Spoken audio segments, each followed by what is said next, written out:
ভুবন রেস্টুরেন্টের মালিক জনাব আমানের সঙ্গে তার রেস্টুরেন্টের সব আসবাবপত্র ইন্টেরিয়র টোটাল ইনভেন্টারি 55 লাখ টাকা মূল্য দরে একটি চুক্তি হয়। একই সময়ে ভুবনের বিল্ডিংয়ের মালিকের স্ত্রী শাহিনা ইয়াসমিন ও তার ছেলে আমাকে ভাড়া নিতে উৎসাহিত করেন এবং চলমান রেস্টুরেন্টে হস্তান্তর করলে তারা পরবর্তী সময়ে আমাদের নামে নতুন চুক্তিপত্র করে দিবেন বলে প্রতিশ্রুতি দেন। তাদের প্রতিশ্রুতির পর আমরা আমানকে 15 লাখ টাকা প্রদান করি, 15 লাখ টাকা প্রদান করি। টাকা পাওয়ার পর দিন আমানের সঙ্গে আমাদের চুক্তি হয়। চুক্তি অনুযায়ী তাদের দুটি চেকও প্রদান করি। গত এপ্রিল মাসে আমান আমাদের কাছে রেস্টুরেন্ট হস্তান্তর করেন। 1 মিনিটে নগদ ইসলামিক অ্যাকাউন্ট খুলতে ডায়াল করুন *167#। আমরা এপ্রিল থেকে রেস্টুরেন্টের ভাড়া প্রতি মাসে 2.5 লাখ ও বিদ্যুৎ বিল সহ অন্যান্য খরচ পরিশোধ করি। ভুবনের মালিক আমাদের নামে ভাড়া জমা দিয়ে রসিদও আমাদের নামে দিয়ে দেন। রেস্টুরেন্টে ওঠার পর আমরা ডেকোরেশন পরিবর্তনের কাজ শুরু করি, যাতে 1 মাস সময় লাগে।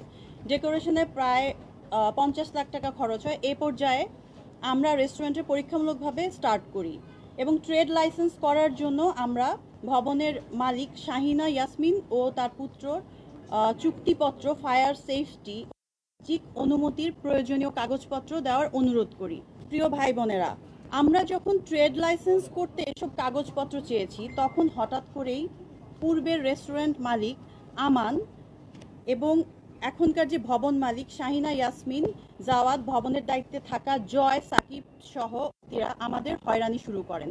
প্রথমে আমান তাকে পরিশোধ করা হয় 15 লাখ টাকার বিষয়ে অস্বীকার করেন, যদিও তিনি 15 লাখ টাকা ক্যাশ বুঝে নিয়ে চাবি হস্তান্তর করেন। অন্যদিকে শাহিনা ও জাওয়াদের নির্দেশে ভবনের দায়িত্বে থাকা কর্মচারী জয়, সাকিব, হারুন ও তাদের সহযোগীরা বারবার আমাদের রেস্টুরেন্টের বিদ্যুৎ লাইন বন্ধ করে দিয়ে আমাদেরকে হয়রানি শুরু করে। এর মধ্যে গিয়াসউদ্দিন আল মামুনের ব্যবসা প্রতিষ্ঠান ওয়ান গ্রুপ থেকে বারবার সন্ত্রাসী ও লাঠিয়াল বাহিনী নিয়ে রেস্টুরেন্টে এসে ভয়ভীতি দেখাতে থাকে।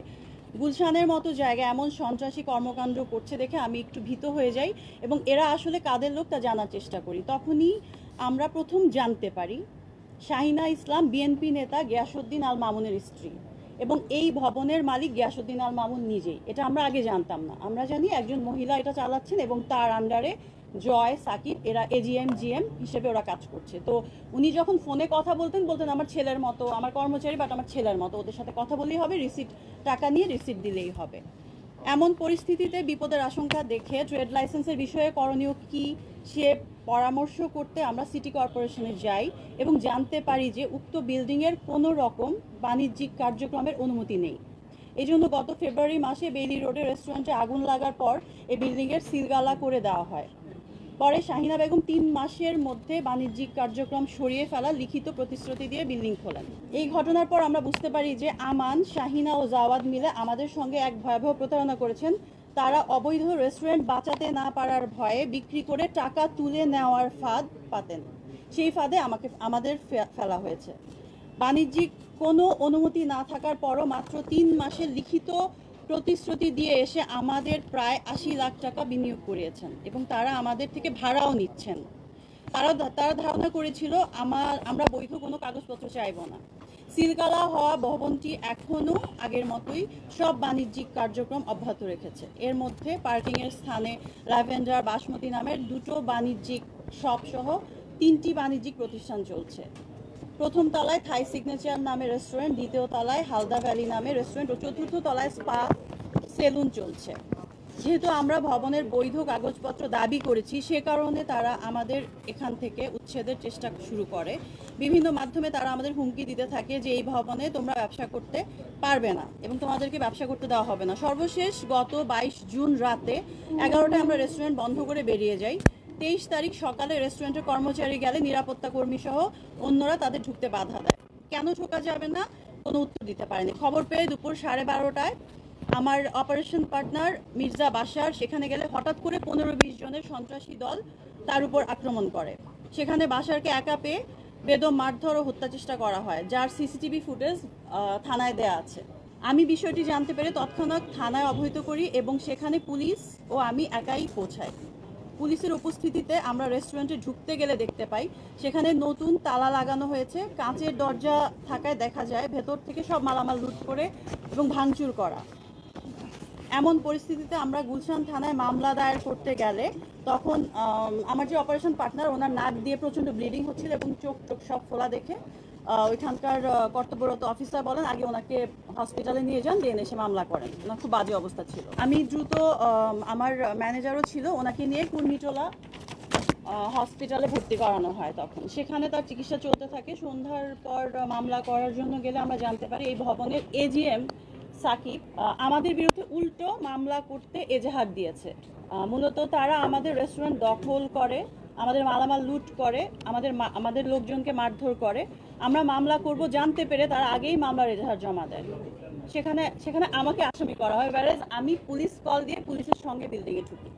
মামলার তদন্ত হচ্ছে, আশা করি তদন্তে সত্যতা উঠে আসবে। আপনারা জানেন আমি দীর্ঘদিন চলচ্চিত্রে কাজ করছি, শিল্পী হিসেবে আমার একটা সম্মান ও সুনাম আছে। আমি কোনো অনৈতিক কাজের সঙ্গে কখনোই জড়ানোর চেষ্টা, মানে সবসময় দূরে থাকার চেষ্টা করি। বৈধভাবে একটা ব্যবসা, আমার ফুড বিজনেস খুব পছন্দের একটা বিজনেস। আসলে আমার আগেও বনানীতে বিজনেস ছিল, ঢাকায় আপাক্কি, এবং আমার বোনরা যে অস্ট্রেলিয়া থাকেন তারাও এখানে ফুড বিজনেস করেন, আমার কাজিনরা করেন। সো ফুড বিজনেস আমার খুব আসলে আফটার ফিল্মের পর যদি আমার একটা ভালোবাসার কোনো ইয়ে থাকে সেটা হচ্ছে ফুড বিজনেস।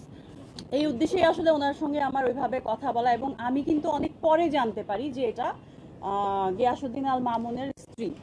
আমি জানি একজন বয়স্ক মহিলা, ডিভোর্সি, এরকম আমি শুনতে পাই আসলে। কারণ প্রথম দিকে যে লেনদেন বা তখন আমি ওইভাবে ফোনে ছিলাম, বাট ওইভাবে ডিরেক্ট যোগাযোগ করিনি। পরে যে ইম্পর্টেন্ট পেপারসগুলো ওগুলো আমি ডে বাই ডে দিতে থাকবো। বাংলাদেশ আওয়ামী লীগ দীর্ঘ সময় ক্ষমতায় থাকার পরও এখনো গুলশানের মতো গুরুত্বপূর্ণ জায়গায় কিভাবে এমন সন্ত্রাসী কর্মকাণ্ড চলে তা আমার বোধগম্য হয় না। আমি আগে শুনতাম, এখন আসলে নিজে এক্সপিরিয়েন্স করছি বিষয়গুলো দিনে দুপুরে, এবং ফুটেজ আছে, ক্লিয়ার ফুটেজ আছে। তাদেরকে কারা সহায়তা করে তাও অনুসন্ধান করা দরকার। শাহিনা ইয়াসমিন এতটাই বেপরোয়া হয়ে গেছেন। আমরা যখন বৈধ কাগজপত্র চেয়েছি তখন তিনি বলেছেন, এনিওয়ে একটা উনি বাজে মন্তব্য করেছেন, আমি হাসিনা সরকার মানি না, কাগজপত্র দরকার হয় না, এই সরকারে কাগজপত্র দরকার হয় না, এইসব কথা বলেও আমাকে অনেকবার থ্রেট করেছেন তাদের ছেলে পেলে দিয়ে। এছাড়াও তিনি প্রধানমন্ত্রীকে উদ্দেশ্য করে অনেক অশ্লীল বাক্য উচ্চারণ করেন, যেটা আসলে আমি এখানে বলতে পারবো না। আমি জানতে পেরেছি প্রশাসনের দুজন লোক শাহিনা ও জাওয়াদের এসব অপকর্মে গোপনে সহায়তা করেন এবং তাদের সুরক্ষা দিয়ে যাচ্ছেন।